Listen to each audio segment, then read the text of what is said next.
Good morning dear students. നമുക്കിന്ന് social studies പഠിക്കാം. കഴിഞ്ഞ സോഷ്യൽ സ്റ്റഡീസ് ക്ലാസ് നമ്മൾ എന്തായിരുന്നു പഠിച്ചത്? How the United Nations work എന്ന് പറഞ്ഞ ചാപ്റ്ററിലെ യുഎന്നിന്റെ മെയിൻ ഓർഗൻസിനെ കുറിച്ചാണ് പഠിച്ചത് അല്ലേ? How the United Nations work എന്ന് പറയുന്ന ചാപ്റ്ററിലെ main organs of the UN ആണ് പഠിച്ചത് അല്ലേ? യുഎന്നിന്റെ പ്രധാനപ്പെട്ട ഓർഗൻസ് ഏതൊക്കെയായിരുന്നു? ജനറൽ അസംബ്ലി ഉണ്ട്, പിന്നെന്തുണ്ട്? സെക്യൂരിറ്റി കൗൺസിൽ ഉണ്ട്, പിന്നെന്താണ്? The economic and social council ഉണ്ട്, സെക്രട്ടേറിയറ്റ് ഉണ്ട്, the international court of justice ഉണ്ട്, ദ ട്രസ്റ്റിഷിപ്പ് കൗൺസിൽ ഉണ്ട് അല്ലേ? ഇത് ഇത്രയുമാണ് എന്ത് യുഎന്നിന്റെ മെയിൻ ഓർഗൻസ്. അതിൽ തന്നെ ജനറൽ അസംബ്ലിയും സെക്യൂരിറ്റി കൗൺസിലിനെ കുറിച്ച് നമ്മൾ കഴിഞ്ഞ ക്ലാസ്സിൽ ഡീറ്റെയിൽ ആയിട്ട് പഠിച്ചായിരുന്നു അല്ലേ? ഇന്ന് നമുക്ക് യുഎന്നിന്റെ ഒരു പ്രധാനപ്പെട്ട ഓർഗൻ ആയിട്ടുള്ള ദ എക്കണോമിക് ആൻഡ് സോഷ്യൽ കൗൺസിലിനെ കുറിച്ച് പഠിക്കാം. ഇന്ന് നമ്മൾ എന്താണ് പഠിക്കാൻ പോകുന്നത്? The economic and social council. The economic and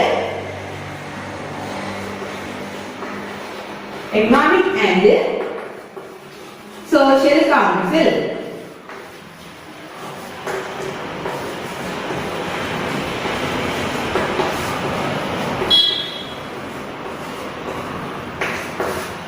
The Economic and Social Councilന്റെ ഷോർട്ട് ഫോമിൽ എങ്ങനെ എഴുതാം? ഇപ്പോ ഫോം പറഞ്ഞ് നമ്മൾ ഷോർട്ട് ഫോമിൽ എഴുതുന്നു. The Economic and Social Councilനെ കുറിച്ചാണ് നമ്മൾ ഇന്ന് പഠിക്കാൻ പോകുന്നത്. There are 54 member nations in the Economic and Social Council that are elected by the General Assembly for a 3-year term. There are 54 member nations in the Economic and Social Council that are elected by the General Assembly for a 3-year term. എന്താണ്? 54 അംഗരാഷ്ട്രങ്ങളാണ് ഇവിടെ ഉള്ളത് economic and social council ഉള്ളത്. 54 member Nations ആണ് എവിടെ ഉള്ളത്? Economic and social council ഉള്ളത്. ഇവരെ elect ചെയ്യുന്നത് ആരാണ്? ഇവരെ തെരഞ്ഞെടുക്കുന്നത് ജനറൽ അസംബ്ലി. 3 വർഷത്തേക്കാണ് ഇവരെ തെരഞ്ഞെടുക്കുന്നത്. There are 54 member nations in ECOSOC that are elected by the General Assembly for a 3-year term. There are 54 member nations in the Economic and Social Council that are elected by the General Assembly for a 3-year term. എന്താണ്? 54 അംഗരാജ്യങ്ങളാണ് എവിടെ ഉള്ളത്? Economic and social council ഉള്ളത്. ഇതിൽ അംഗങ്ങളെ തെരഞ്ഞെടുക്കുന്ന ആരാണ്? General assembly. 3 വർഷത്തേക്കാണ് ഇതിലെ അംഗങ്ങളെ തെരഞ്ഞെടുക്കുന്നത്. The Economic and Social Council deals with economic, social, cultural and humanitarian issues. The Economic and Social Council deals with the economic, social, cultural and humanitarian issues. ഈ എക്കണോമിക് ആൻഡ് സോഷ്യൽ കൗൺസിൽ എന്തിനെ കുറിച്ചൊക്കെയാണ് കൈകാര്യം ചെയ്യുന്നത്? സാമൂഹികവും സാമ്പത്തികവും സാംസ്കാരികവും മാനവികപരമായിട്ടുള്ള പ്രശ്നങ്ങളാണ് എന്താണ് സാമ്പത്തിക സാമൂഹിക കൗൺസിൽ കൈകാര്യം ചെയ്യുന്നത്. The Economic and Social Council deals with the economic, social, cultural and humanitarian issues. എന്താണ് എക്കണോമിക് ആൻഡ് സോഷ്യൽ കൗൺസിൽ എന്തൊക്കെ പ്രശ്നങ്ങളാണ് പരിഹരിക്കുന്നത്, കൈകാര്യം ചെയ്യുന്നത്? എക്കണോമിക് സാമ്പത്തികം, സോഷ്യൽ സാമൂഹികം, കൾച്ചറൽ സാംസ്കാരികം, ഹ്യൂമാനിറ്റേറിയൻ ഇഷ്യൂസ് മാനവിക പ്രശ്നങ്ങൾ. സാമ്പത്തികവും സാമൂഹികവും സാംസ്കാരികവും മാനവികവുമായിട്ടുള്ള പ്രശ്നങ്ങളെല്ലാം കൈകാര്യം ചെയ്യുന്ന യുഎന്നിന്റെ ഒരു ഓർഗനാണ് ഇത് the economic and social council എന്ന് പറയുന്നത്. It works through different committees and commissions. ഇതെന്താണ്? പല കമ്മിറ്റിയും കമ്മീഷൻ വഴിയാണ് ഈ എക്കണോമിക് ആൻഡ് സോഷ്യൽ കൗൺസിൽ പ്രവർത്തിക്കുന്നത്.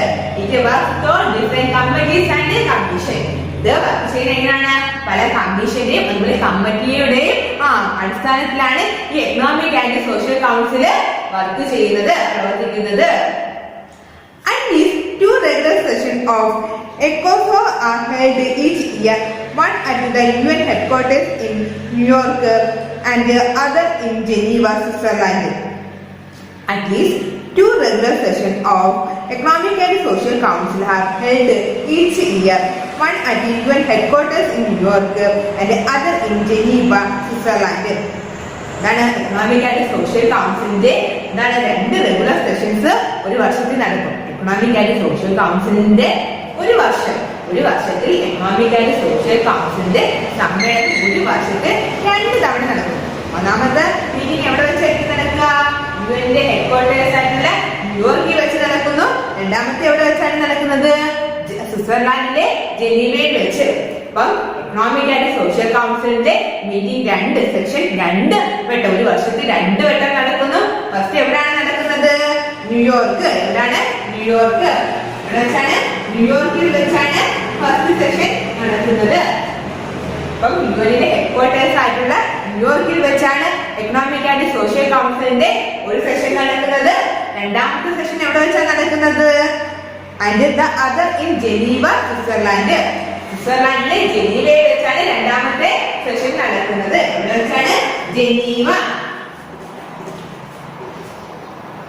At least 2 regular sessions of Economic and Social Council are held each year, one at UN headquarters in New York and the other in Geneva. Economic and social കൗൺസിലിന്റെ meeting ഒരു വർഷത്തിൽ 2 തവണ നടക്കുന്നു. ഒന്നാമത്തെ എവിടെ വെച്ചാണ് നടക്കുന്നത്? യുഎന്റെ ഹെഡ്ക്വാർട്ടേഴ്സ് ആയിട്ടുള്ള ന്യൂയോർക്കിൽ വെച്ച്. രണ്ടാമത്തെ സമ്മേളനം എവിടെ വെച്ചാണ് നടക്കുന്നത്? രണ്ടാമത്തെ സെഷൻ നടക്കുന്നത് സ്വിറ്റ്സർലാൻഡിലെ ജനീവയിൽ വെച്ചാണ് എക്കണോമിക് ആൻഡ് സോഷ്യൽ കൗൺസിലിന്റെ രണ്ടാമത്തെ സെഷൻ നടക്കുന്നത്. Special meetings are called if needed. It helps the poor and the sick people. ഇതാണ് എക്കണോമിക് ആൻഡ് സോഷ്യൽ കൗൺസിലിന്റെ സ്പെഷ്യൽ മീറ്റിംഗ്സ് ഒക്കെ ആവശ്യമാണെങ്കിൽ വിളിച്ചു ചേർക്കാനുള്ള അവകാശമുണ്ട്. എക്കണോമിക് ആൻഡ് സോഷ്യൽ കൗൺസില് എന്തെങ്കിലും അത്യാവശ്യമായിട്ട് ഇതിൽ സ്പെഷ്യൽ ആയിട്ടുള്ള ആവശ്യങ്ങൾക്ക് വേണ്ടി ആ മീറ്റിംഗ്സ് വിളിച്ചു ചേർക്കാനും ഒരു അധികാരമുണ്ട്. It help the poor and സിക്ക് പീപ്പിൾ. ഈ എക്കണോമിക് ആൻഡ് സോഷ്യൽ കൗൺസിലാണ് ലോകത്തെ പാവപ്പെട്ടവരും അസുഖബാധിതരായിട്ടുള്ള ആൾക്കാരെയൊക്കെ എന്ത് ചെയ്യുന്നത്? സഹായിക്കുന്നത്. It helps the people who are affected by the natural calamities by sending food, clothes, medicine and other important things. It helps the people who are affected by the natural calamities by sending food, clothes, medicine and other important things. ഇതാണ് economic and social council എന്ത് ചെയ്യുന്നു? പാവപ്പെട്ട ആളുകൾക്ക്, എന്താണ് natural calamities ഒക്കെ affect ചെയ്ത ആളുകൾക്ക് food, അതുപോലെ ക്ലോത്ത്, അതുപോലെ മെഡിസിൻ തുടങ്ങിയ സാധനങ്ങളൊക്കെ എത്തിച്ച് കൊടുക്കുന്നു. It helps the people who are affected by the natural calamities by sending food, clothes, medicine and other important things. Economic and social കൗൺസിലാണ് എന്ത് ചെയ്യുന്നത്? നാച്ചുറൽ കലാമിറ്റിയിൽ പെട്ട ആളുകൾക്ക് ഫുഡ് ആയാലും അല്ലെങ്കിൽ വസ്ത്രങ്ങളായാലും മെഡിസിൻ ആയാലും തുടങ്ങിയ അത്യാവശ്യ കാര്യങ്ങളൊക്കെ എത്തിച്ച് കൊടുക്കുന്നു. അടുത്തൊരു പ്രധാനപ്പെട്ട ഓർഗനാണ് യുഎന്റെ ഓർഗനാണ് ഇത് സെക്രട്ടേറിയറ്റ് എന്ന് പറയുന്നത്. അടുത്തൊരു പ്രധാനപ്പെട്ട യുഎന്റെ ഓർഗൻ ഏതാണ്? The secretariat. എന്താണ്? The secretariat.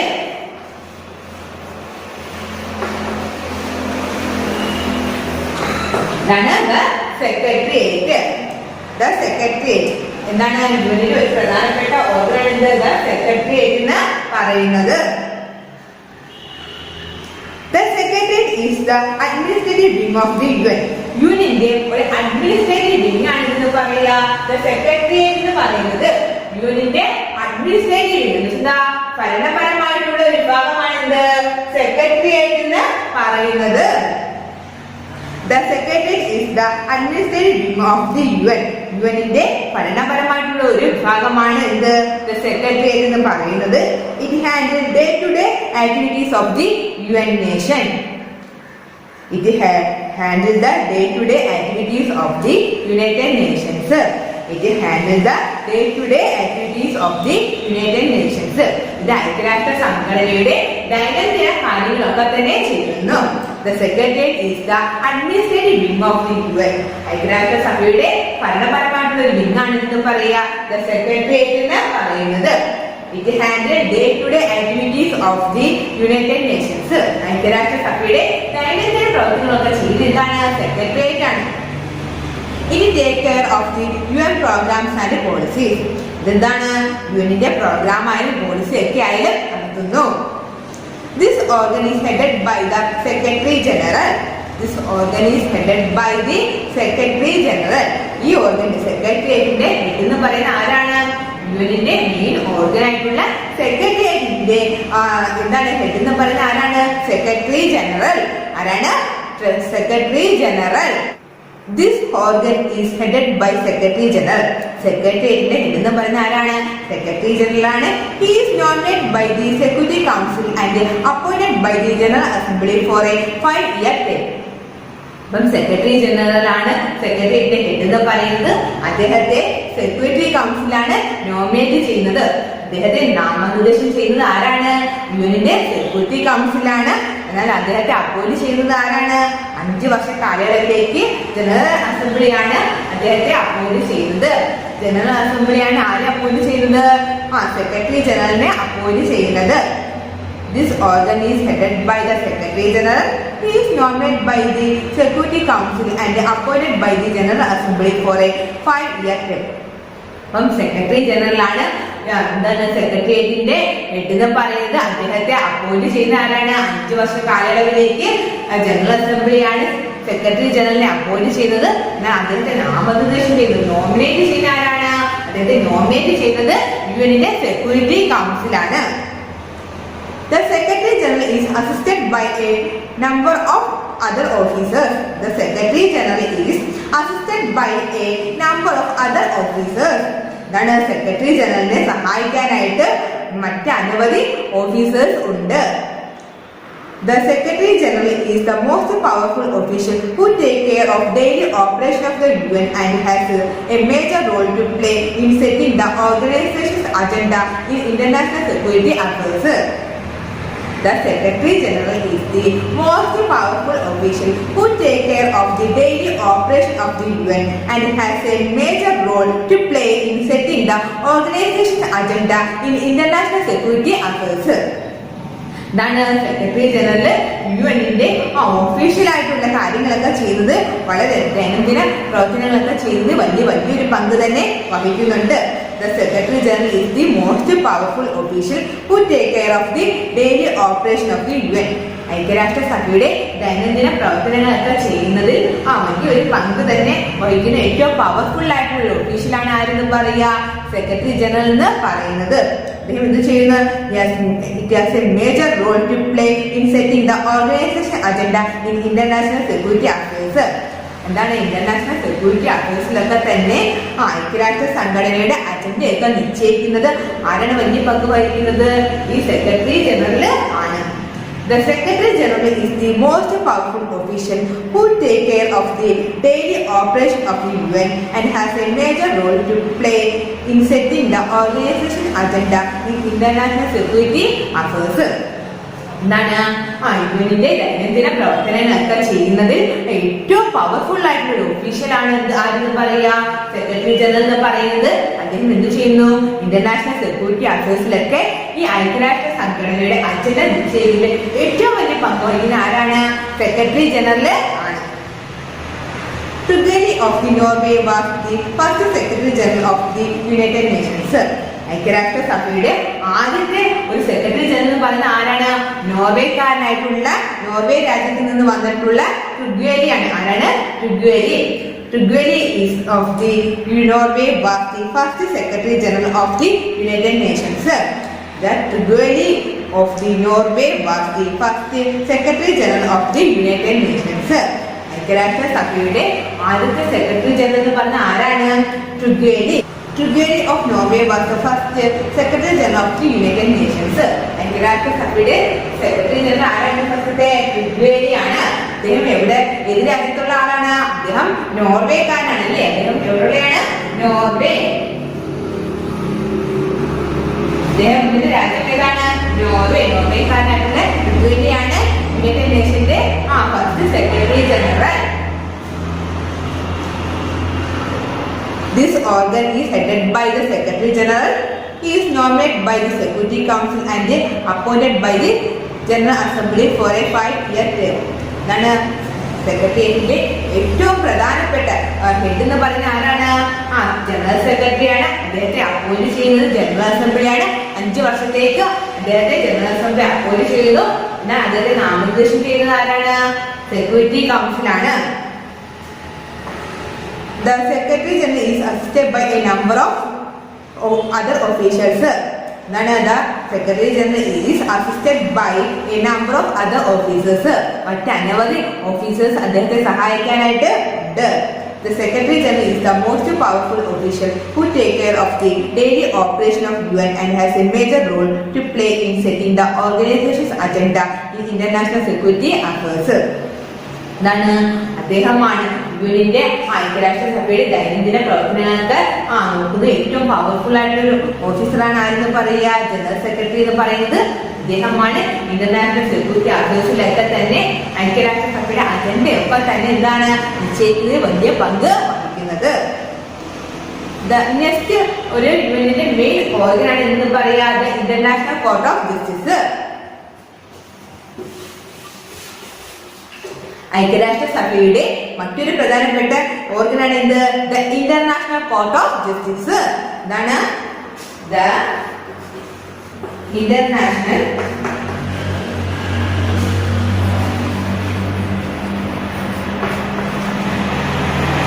കോർട്ട് ഓഫ്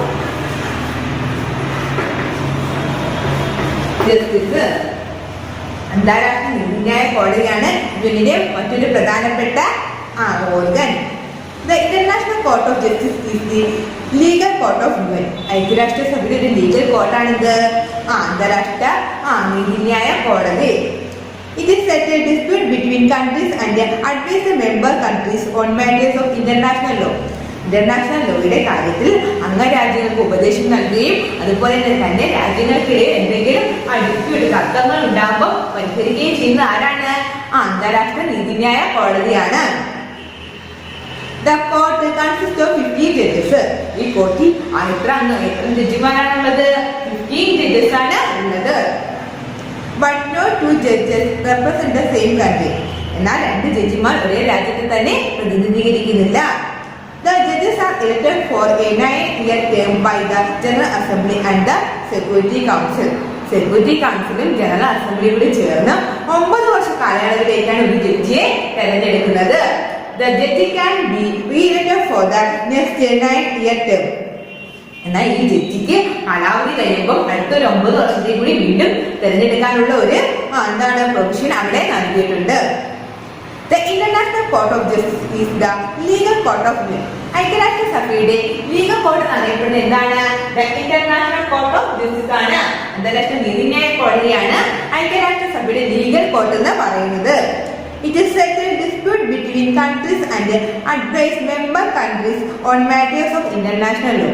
അന്താരാഷ്ട്ര നിയമത്തിന്റെ കാര്യങ്ങളിലൊക്കെ തന്നെ മെമ്പർ കൺട്രീസിനെ അംഗരാജ്യങ്ങൾക്ക് ഉപദേശം നൽകുകയും അതുപോലെ തന്നെ മെമ്പർ കൺട്രീസ് തമ്മിൽ എന്തെങ്കിലും ഡിസ്പ്യൂട്ട് എന്തെങ്കിലും തർക്കങ്ങൾ ഉണ്ടാകുമ്പോൾ പരിഹരിക്കുകയും ചെയ്യുന്ന ആരാണ്?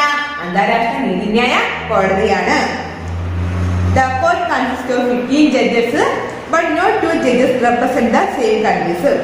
അന്താരാഷ്ട്ര നീതിന്യായ കോടതിയിൽ 15 ജഡ്ജിമാരാണ് ഉള്ളത്.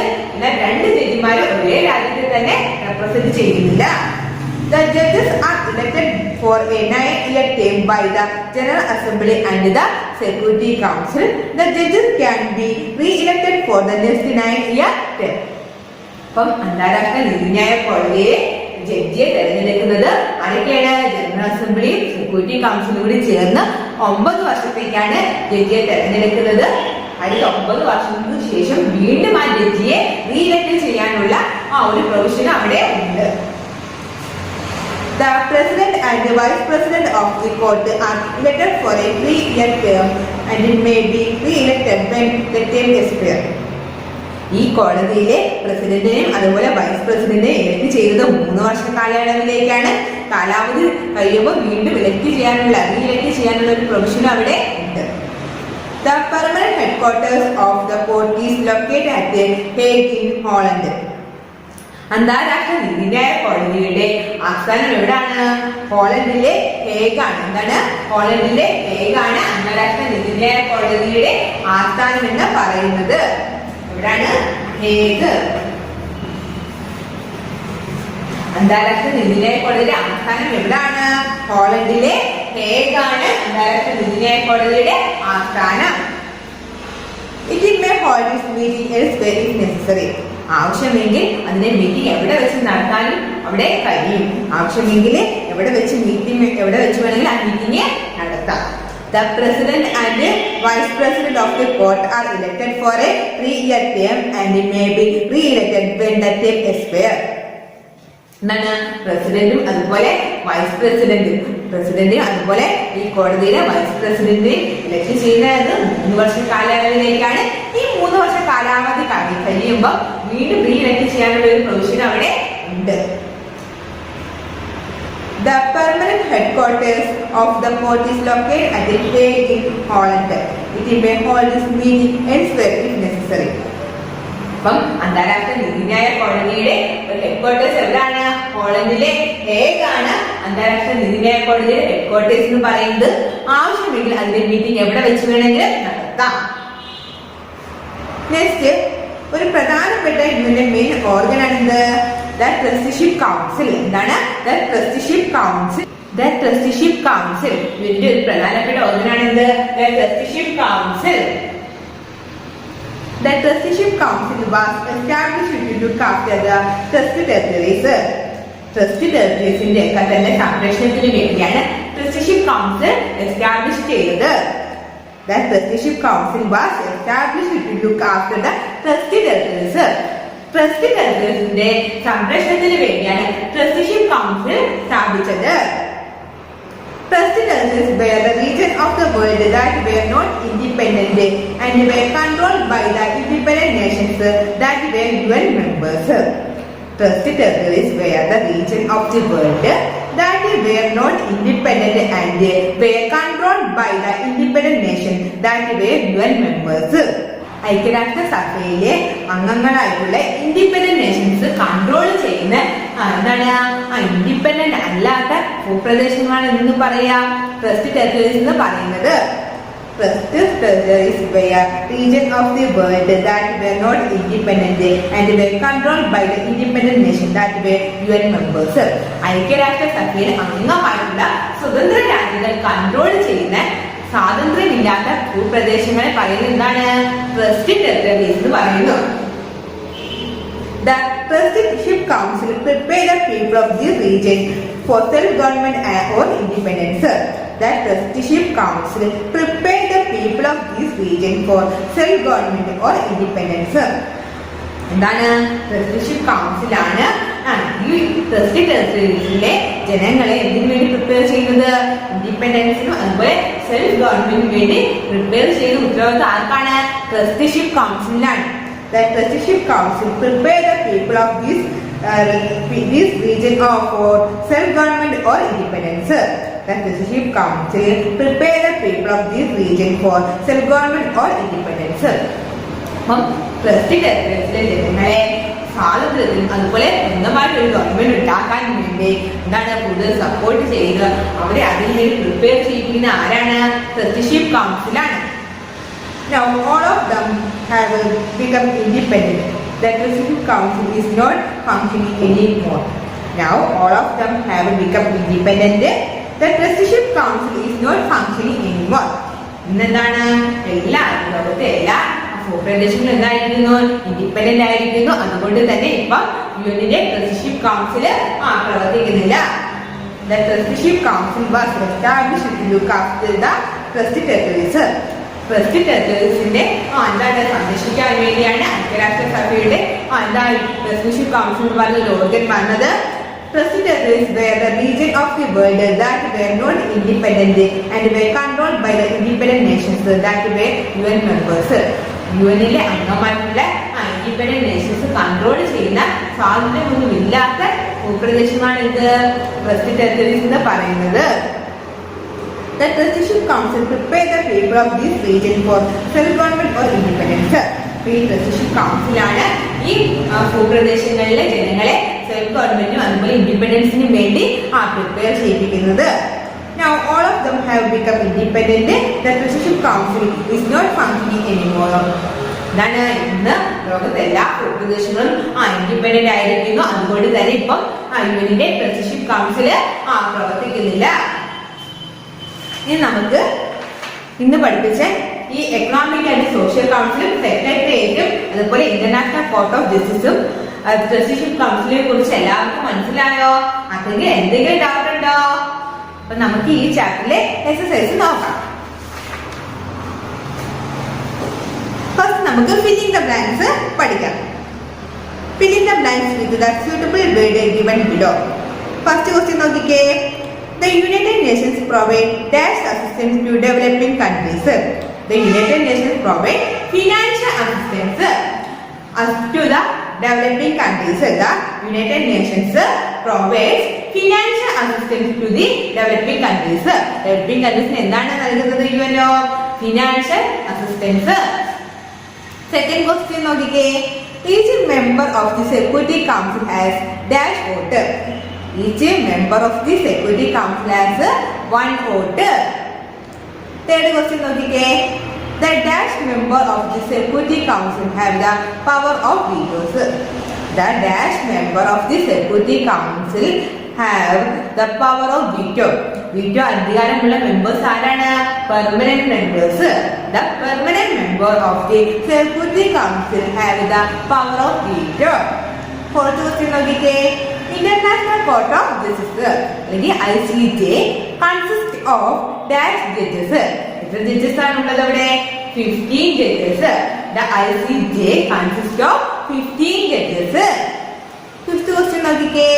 The dash work for children's welfare. Children's welfare വേണ്ടി വർക്ക് ചെയ്യുന്നത് എന്താണ്? യുണിസെഫ്. എന്താണ്? യുണിസെഫ്. എന്താണ്? UNICEF.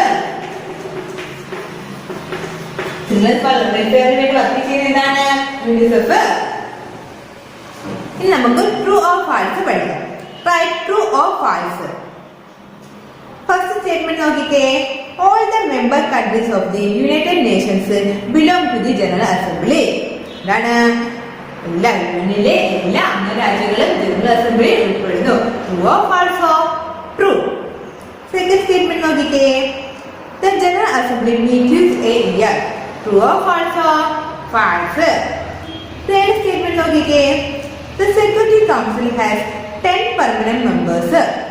Security Council 10 permanent members ഉണ്ട്. True or false? False. Fourth statement നോക്കിക്കേ. The UN was established to prevent any possible war and prevent peace in the world. എന്താണ്? The UN was established to prevent any possible war and prevent peace in the world. True or false? True. Fifth statement നോക്കിക്കേ. The prevention of the Third World War is a significant achievement of the UN. The prevention of the Third World War is a significant achievement of the UN. True or false? True. അടുത്ത നമുക്ക് multiple choice questions പഠിക്കാം. First question നോക്കിക്കേ. Which of the following country is not a permanent member of the Security Council? Security Council permanent സ്ഥിര അംഗമല്ലാത്തത് ആരാണ്? India. The Secretary General of the UN is elected for a period of 5 years. എത്ര വർഷത്തേക്കാണ് secretary general തിരഞ്ഞെടുക്കുന്നത്? 5 വർഷ കാലയളവിലേക്ക്. Third question നോക്കിക്കേ. The headquarters of the Secretariat is located at New York. Fourth question നോക്കിക്കേ. The number of temporary members of the Security Council is 10. എന്താണ്? Security കൗൺസിലെ താൽക്കാലിക അംഗങ്ങൾ എത്ര എണ്ണം ഉണ്ട്? താൽക്കാലിക അംഗങ്ങൾ 10 എണ്ണം ഉണ്ടല്ലേ? 10. ഫിഫ്ത് ക്വസ്റ്റ്യൻ നോക്കിക്കേ. The headquarters of the WHO is located at The headquarters of the WHO is located at Paris. എന്താണ്? പാരീസ്. ഇന്ന് പഠിപ്പിച്ച ഫില്ലിംഗ് ദ ബ്ലാങ്ക്സിന്റെയും ട്രൂ ഓർ ഫാൾസിന്റെയും അതുപോലെ മൾട്ടിപ്പിൾ ചോയ്സ് ക്വസ്റ്റ്യന്റെയും നോട്ട് ടീച്ചർ ഈ വീഡിയോടൊപ്പം ചേർത്തിട്ടുണ്ട്. എല്ലാവരും അത് എഴുതി എടുത്തിട്ട് ടീച്ചറിന് സെൻഡ് ചെയ്തതാണ്. ഒപ്പം എല്ലാവരും പഠിച്ചത് വോയിസ് കിട്ടിയാണ്. നമുക്ക് ഇന്നത്തെ ക്ലാസ് വൈൻഡപ്പ് ചെയ്യാം. Thank you. Did you get ready in the dark or something? 'Cause you look like a beautiful nightmare. Good morning all of you. ടീച്ചറിന് എടുക്കാനായിട്ട് പോകുന്നത് കഴിഞ്ഞ ദിവസം നമ്മൾ പഠിച്ച ഹമാര ദേശ് എന്നുള്ള പാഠത്തിലെ ബാക്കിയായിട്ടുള്ള എക്സസൈസ് ആണ് കേട്ടോ. അപ്പോൾ കഴിഞ്ഞ ക്ലാസ്സിൽ നമ്മൾ അതിൻ്റെ കുറച്ച് മീനിങ്സ് പഠിച്ചായിരുന്നു അല്ലേ? കുറേ ഹിന്ദി വേർഡ്സും അതിൻ്റെ ഇംഗ്ലീഷ് മീനിങ്സും പഠിച്ചു. അപ്പോൾ നിങ്ങൾ അതെല്ലാം കാണാതെ പഠിച്ചിട്ടുണ്ടല്ലോ ഇല്ലയോ? അപ്പോൾ അത് നിങ്ങൾ കാണാതെ പഠിച്ചെങ്കിൽ നമ്മുടെ എക്സസൈസിൽ ഫസ്റ്റ് പറഞ്ഞിരിക്കുന്ന നിങ്ങൾ സ്വന്തമായിട്ട് ടെക്സ്റ്റ് ബുക്കിൽ ഫില്ല് ചെയ്തേക്കുക. അവിടെ പറഞ്ഞിരിക്കുന്ന നിമ്നലിഖിത ശബ്ദവും കാ അങ്ക്രോം സേ മേ ലിഖി അല്ലെ തന്നിട്ടുള്ള ഹിന്ദി വേർഡ്സ് നോക്കിയിട്ട് അതിന്റെ കറക്റ്റ് ഇംഗ്ലീഷ് മീനിങ് അവിടെ എന്ത് ചെയ്യുക, ഫില്ല് ചെയ്യുക. നമ്മൾ പഠിച്ച കാര്യമാണ്, അപ്പൊ അത് ഇനി പ്രത്യേകം പറയേണ്ട കാര്യമൊന്നുമില്ല. അപ്പൊ അതെങ്ങനെ ചെയ്യണമല്ലോ, ചെയ്യാം. എല്ലാം റെഡി അല്ലയോ? ഓക്കെ, അപ്പൊ അതോടെ ഫില്ല് ചെയ്തേക്കുക, പെൻസിലോട്ട് ഫില്ല് ചെയ്തേക്കുക.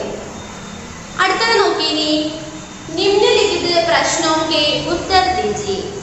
Answer the following questions. തന്നിട്ടുള്ളത് ഒരു 6 ക്വസ്റ്റ്യൻസ് ആണ്. അതിന്റെ ഉത്തരം എഴുതുക. നമ്മൾ സാധാരണ പഠിക്കുന്ന പോലെ ആൻസർ ദി ഫോളോയിങ് ക്വസ്റ്റ്യൻസ് അല്ലേ. നോക്കി, ഫസ്റ്റ് പറഞ്ഞിരിക്കുന്നത് ഭാരത് കെ ഉത്തർ മേ ക്യാ ഹി. നമ്മൾ കഴിഞ്ഞ ക്ലാസ്സിൽ നമ്മൾ പഠിച്ചായിരുന്നു അല്ലേ.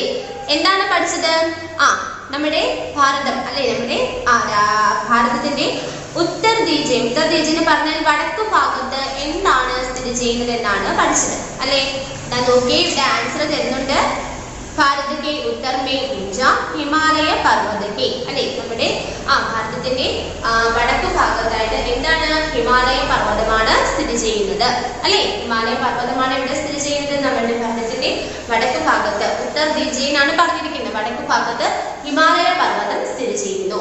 ആൻസർ ഭാരത് കെ ഉത്തർ മേ ഊർജ ഹിമാലയ പർവ്വത കെ. എഴുതിയെടുത്തോ എല്ലാവരും. രണ്ടാമത്തെ ക്വസ്റ്റ്യൻ, ഭാരത് മേം കോൺ കോൺ സേ നദിയാം ഹി. നമ്മുടെ ഇന്ത്യയിലൂടെ, നമ്മുടെ ഇന്ത്യയിലൂടെ ഒഴുകുന്ന പ്രധാനപ്പെട്ട നദികൾ ഏതൊക്കെയാണെന്നാണ് ചോദിക്കുന്നത്. ഏതൊക്കെയാണ് നമ്മൾ കഴിഞ്ഞ ക്ലാസ്സിൽ പഠിച്ചു. ഏതൊക്കെയാണ്? ഭാരത് മേം ഗംഗ, യമുന, മഹാനദി, ഗോദാവരി, കൃഷ്ണ, കാവേരി, തുംഗഭദ്ര, നർമ്മദ आदि हमारे देश के प्रसिद्ध और पवित्र नदियां हैं അല്ലെ. ഈ പറയുന്ന നദികളെല്ലാം നമ്മളുടെ ഇന്ത്യയിലെ പ്രധാനപ്പെട്ട നദികളും അതുപോലെ പുണ്യ നദികളും ആണ്. ഏതൊക്കെയാണ്? ഗംഗ, യമുന, മഹാനദി, ഗോദാവരി, കൃഷ്ണ, കാവേരി, തുംഗഭദ്ര, നർമ്മദ അല്ലെ. ഇത്രയും നദികൾ നമ്മുടെ ഇന്ത്യയിലൂടെ ഒഴുകുന്ന പ്രധാനപ്പെട്ട നദികളാണ്. അതുപോലെ ഇവയെല്ലാം വളരെ പുണ്യമായിട്ടുള്ള പുണ്യ നദികൾ എന്നാണ് ഇവയെല്ലാം അറിയപ്പെടുന്നത്. എഴുതിയെടുത്തോ. തേർഡ് ക്വസ്റ്റ്യൻ, ഹമാരെ ദേശ് കി രാജധാനി ബതാവോ. നമ്മളുടെ ഇന്ത്യയുടെ തലസ്ഥാനം എന്താണ്? തലസ്ഥാന നഗരം ഏതാണ്? ദില്ലി അല്ലേ. അപ്പൊ ആൻസർ എന്താണ്? ദില്ലി ഹമാരെ ദേശ് കി രാജധാനി. നമ്മുടെ ഇന്ത്യയുടെ തലസ്ഥാന നഗരം എന്ന് പറയുന്നത് ദില്ലി, ഡൽഹിയാണ് അല്ലേ. എഴുതിയെടുത്തല്ലോ. നാലാമത്തെ ക്വസ്റ്റ്യൻ, ഭാരത് കൈസാ ദേശ് ഹി അല്ലെ. നമ്മുടെ ഭാരതം അല്ലെങ്കിൽ ഇന്ത്യ എന്ന് പറയുന്നത് എങ്ങനെയുള്ള ഒരു രാജ്യമാണെന്നാണ് പറയുന്നത്. നമ്മൾ ആദ്യം ഭാരതത്തിന്റെ ആദ്യം പഠിച്ചു അല്ലെ. എന്താണ്?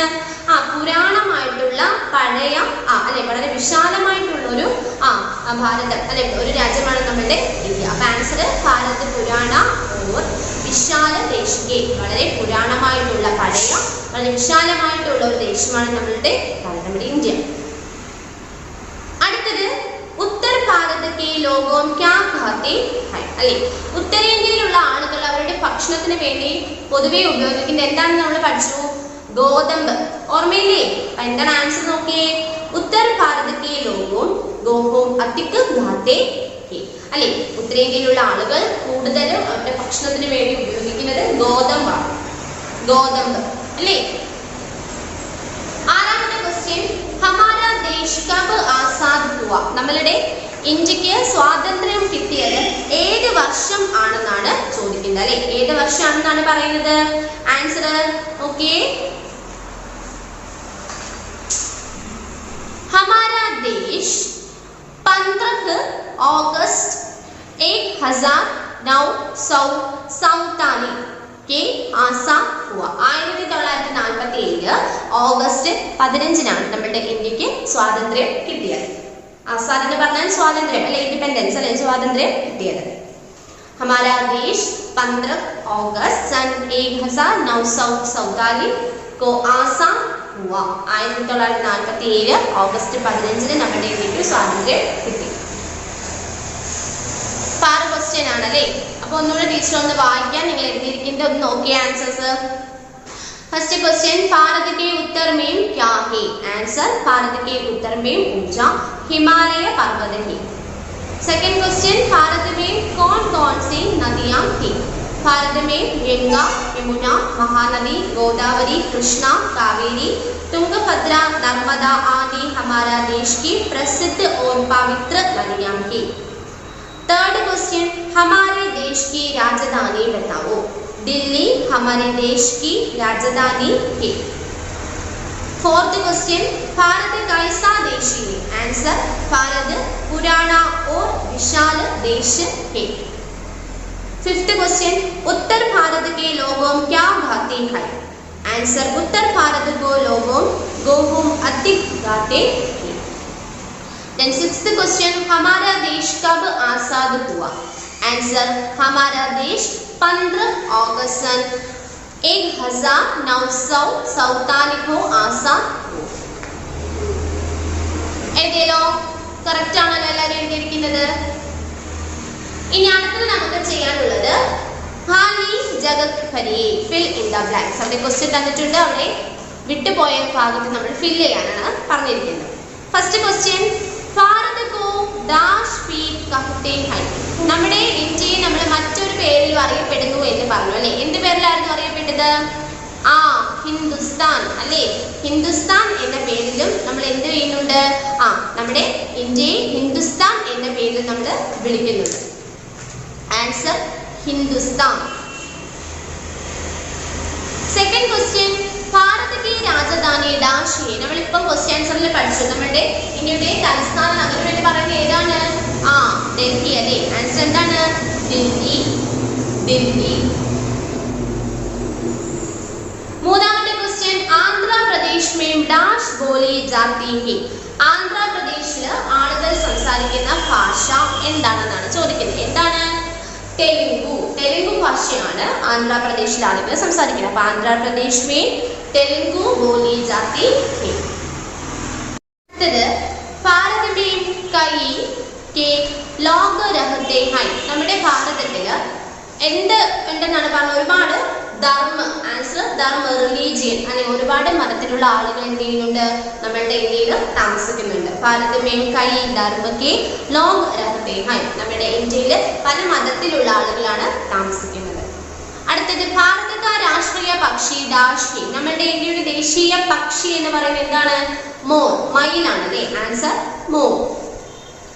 Then sixth one हमारा देश डैश में आजाद हुआ. നമ്മുടെ ഇന്ത്യക്ക് സ്വാതന്ത്ര്യം കിട്ടിയത് എന്നാണ്? ആൻസർ 15 ഓഗസ്റ്റ് എന്നാണ്? 1947 നമ്മുടെ ഇന്ത്യക്ക് സ്വാതന്ത്ര്യം കിട്ടിയത്. ഭാരത് हमारा देश 15 अगस्त 1947 में आजाद हुआ. അടുത്തത് ഭാരത का രാഷ്ട്രീയ പുഷ്പ ഡാഷ് है. നമ്മുടെ ഇന്ത്യയുടെ ദേശീയ പുഷ്പം എന്താണ്? കമൽ है. എന്താണ്? താമരയാണ് അല്ലേ. താമര. എഴുതിയോ? അപ്പോൾ ഒന്നുകൂടെ പറയാം.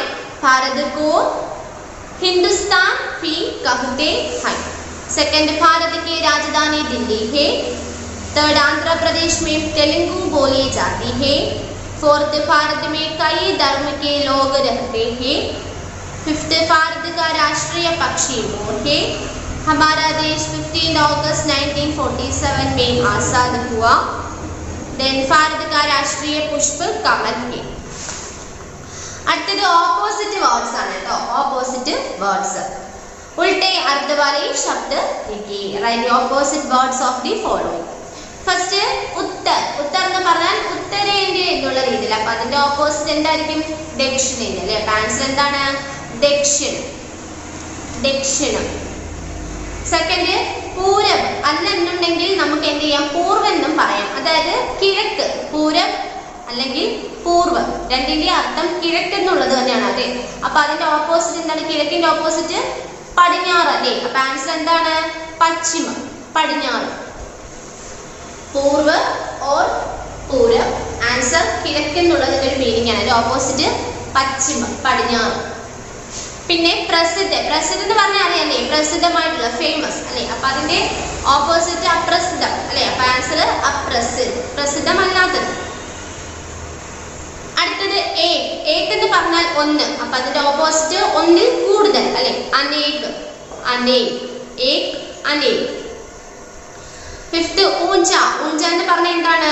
ഉയർന്ന അല്ലെങ്കിൽ ഉയർന്ന, പൊക്കമുള്ള. അപ്പൊ അതിന്റെ ഓപ്പോസിറ്റ് താഴ്ന്ന എന്നുള്ളതായിരിക്കും അല്ലെ. അപ്പൊ ആൻസർ നീച്ച, താഴെ. ഊഞ്ച മുകളിൽ, നീച്ച താഴെ. അടുത്തത് അച്ച. അച്ച എന്ന് പറഞ്ഞാൽ വളരെ നല്ലതല്ലേ. അപ്പൊ അതിന്റെ ഓപ്പോസിറ്റ് എന്തായിരിക്കും? കൊള്ളാത്തത്. ആൻസർ ബൂര. അച്ച ഓപ്പോസിറ്റ് ബൂര. ഒന്നുകൂടെ പറയാം. ഉത്തർ ഓപ്പോസിറ്റ് ദക്ഷിൺ. സെക്കൻഡ് പൂർവ് അല്ലെന്നുണ്ടെങ്കിൽ പൂരബ്, അതിന്റെ ഓപ്പോസിറ്റ് പശ്ചിമ. തേർഡ് പ്രസിദ്ധ് ഓപ്പോസിറ്റ് അപ്രസിദ്ധ്. ഫോർത്ത് ഏക് ഓപ്പോസിറ്റ് അനേക്. ഊഞ്ച നീച്ച. അച്ച ബൂര. അടുത്തത് സെവൻത് വൺ നയ. നയ എന്ന് പറഞ്ഞാൽ പുതിയത് അല്ലെ, പുതിയ കാര്യം. അപ്പൊ അതിന്റെ ഓപ്പോസിറ്റ് എന്തായിരിക്കും? പഴയത് അല്ലെ. അപ്പം നയ എന്നുള്ളതിന് ഉൾട്ടയർത്ഥമായ ശബ്ദമാണ് പുരാണ, പഴയത്, പുരാണ.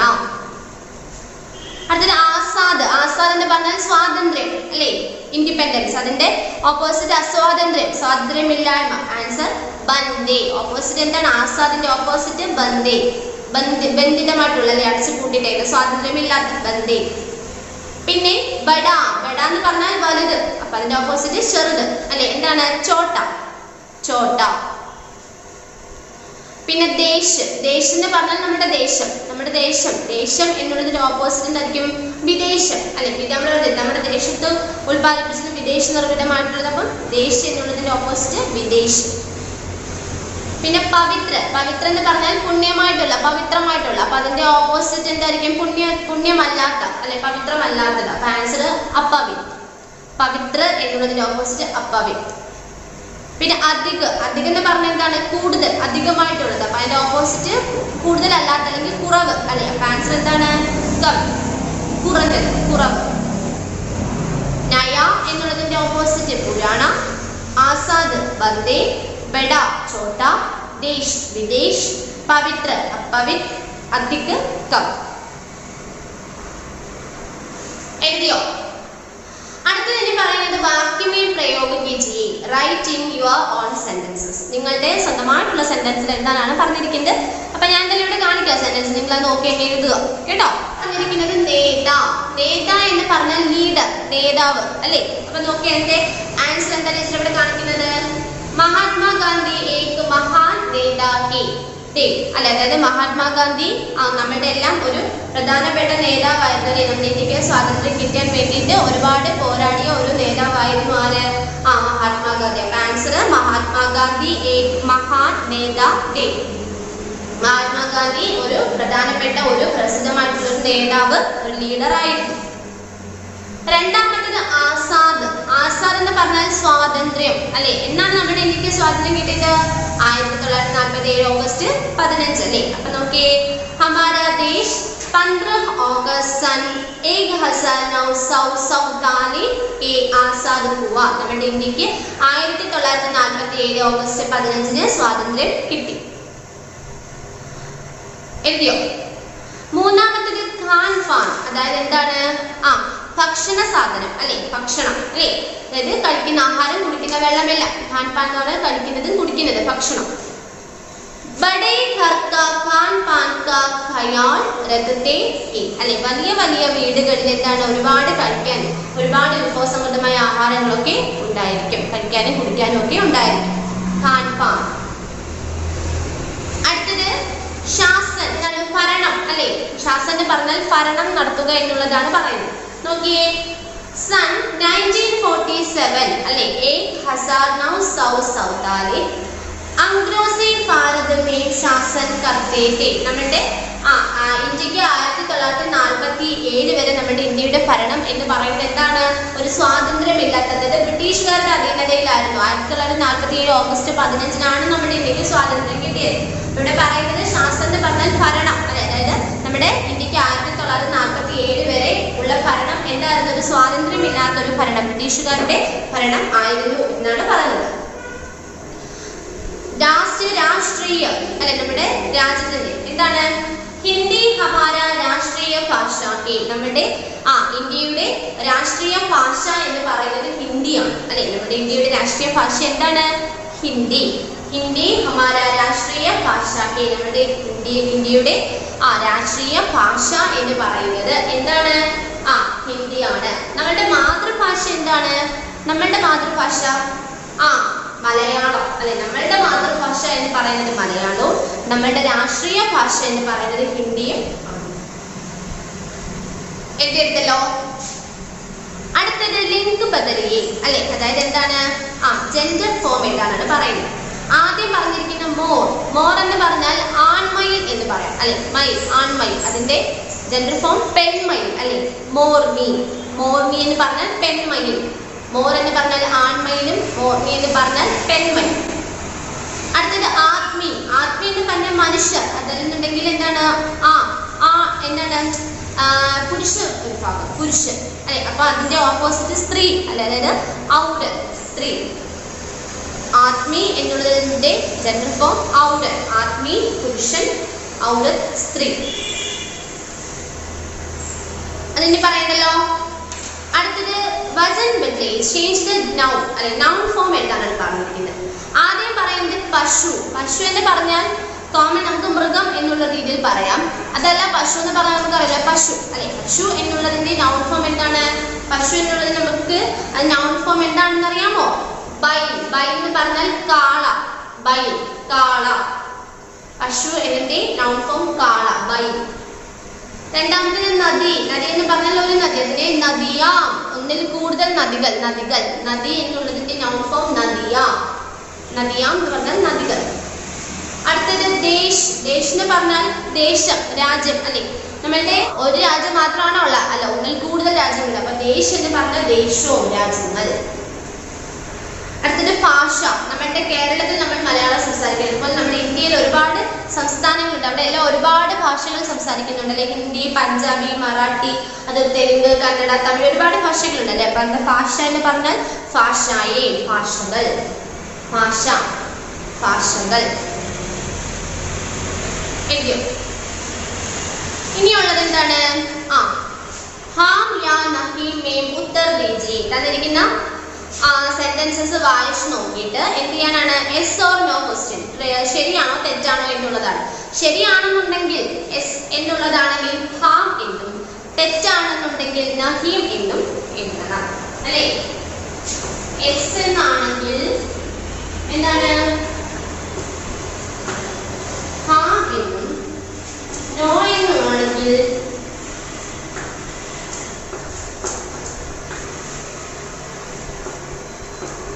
നഹീം എന്നും എഴുതണം.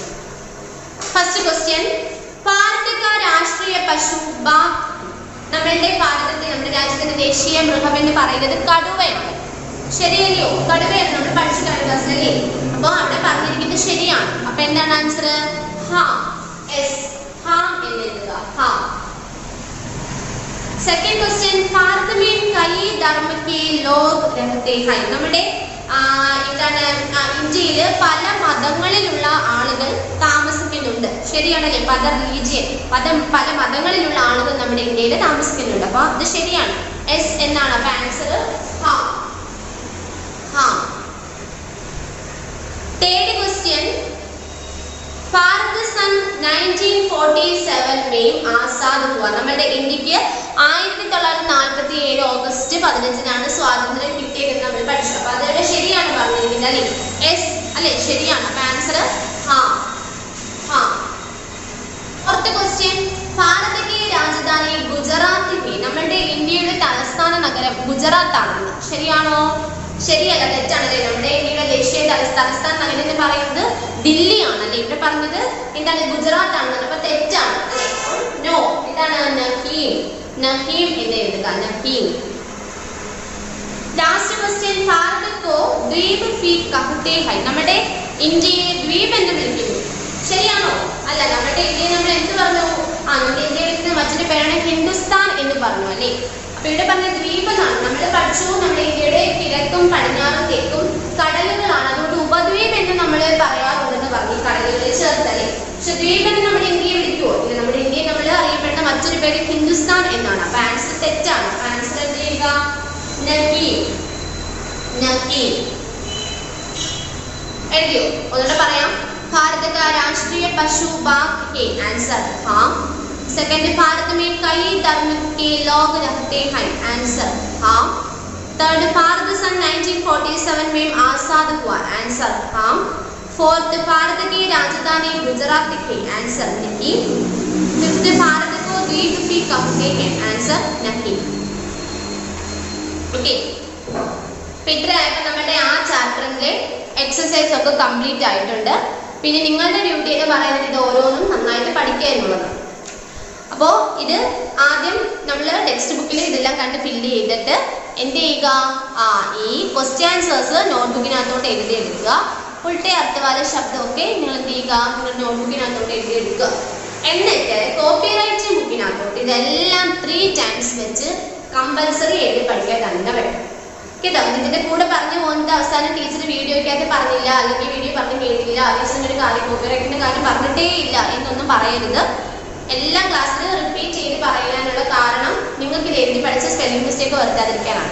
അപ്പം അതുകൊണ്ട് കമ്പൽസറി ആയിട്ട് ഏത് ചാപ്റ്റർ പഠിപ്പിച്ചോ അതിന്റെ മീനിങ്സും എന്തൊക്കെ പഠിപ്പിക്കുന്നു അതെല്ലാം എന്ത് ചെയ്യുക, കോപ്പിറൈറ്റ് ബുക്കിനകത്തോട്ട് എഴുതി പഠിക്കാൻ തന്നെ വേണം. അത് നിർബന്ധമായിട്ടും ചെയ്യേണ്ട കാര്യമാണ്. കേട്ടല്ലോ? ഓക്കെ, അപ്പം ഇന്ന് പഠിപ്പിച്ച കാര്യങ്ങളെല്ലാം നന്നായിട്ട് എഴുതി പഠിച്ച് എന്തെങ്കിലും എഴുതി പഠിച്ച് ഒക്കെ എടുക്കുമ്പോഴേ ഡൗട്ടൊക്കെ വരത്തുള്ളൂ. വെറുതെ ക്ലാസ് കേൾക്കുന്നവർക്ക് ഡൗട്ടൊന്നും കാണത്തില്ല. അപ്പോൾ നന്നായിട്ട് എഴുതി പഠിച്ച് എന്തെങ്കിലും ഡൗട്ടൊക്കെ ഉണ്ടെങ്കിൽ ടീച്ചറിനോട് അത് വിളിച്ച് ചോദിക്കുക, അത് ചെയ്യാം. Okay, thank you.